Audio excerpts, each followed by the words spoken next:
இத பாரு, ஒண்ணு நீ இல்லனா நான் இல்லனா நீ இல்லனா நான். நமக்குள்ள வேற எவனும் நடுவுல வந்துடக்கூடாது.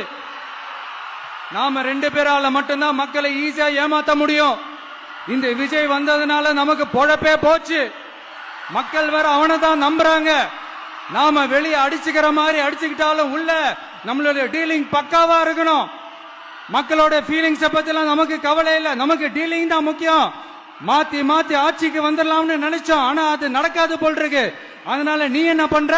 எஸ்ஓபின்னு போட்டு ஒரு பக்கம் அவனை தடுத்துரு, இன்னொரு பக்கம் அவன் மேல பழி போட்டு நானும் தடுத்துறேன். என்ன ஓகேவா? டீலிங் ஓகேவா?